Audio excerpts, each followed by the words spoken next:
ماشي مرض. نعم. يعني من نقولوا بلي عرض. علاش؟ باسكو يكون يصاحب بزاف امراض.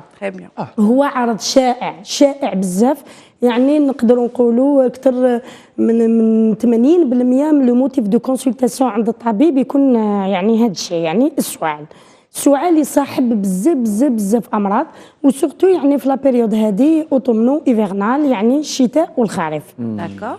كي نحكيو على السعال، يعني السعال يكون يصاحب امراض عديده. يعني كي نحكيو على الاسباب يعني تكون على حسب السعال. نحكيو مثلا على السعال الحاد لاقل من 4 أسابيع، ولا السعال المزمن اللي يدخل مثلا في الامراض المزمنه نحكيو عليها، ومن بعد على السعال الجاف، على السعال افيك يعني يكون فيه بلغم، يعني تكون اون تو غراس، السعال اللي يجي صباح اللي يجي في الليل. يعني كاين امور يعني تكون لها علاقه بال يعني الوصفات تاع السعال اللي نقدروا نصنفوها واش من المرض اللي نحكيو عليه. نعم. وعندنا ثاني وشنو هي الاعراض اللي تكون مصاحبه للسعال، يعني باش نعرفوا التشخيص ولا وشنو هو السبب الرئيسي تاع السعال.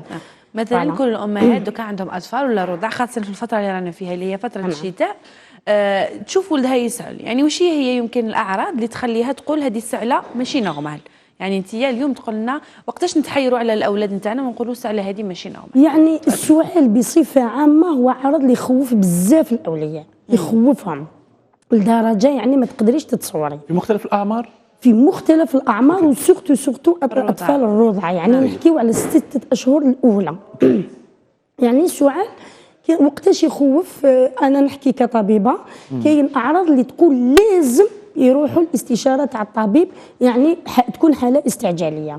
مثلا الطفل الرضيع في 6 أشهر الاولى تاعو، ولا 3 أشهر الاولى اكثر خطوره. نحكيو مثلا على السعال يكون هناك ازريراق فيه. علاش؟ بسبب نقص الاكسجين اللي ما يلحقش جميع الانسجه تاعو.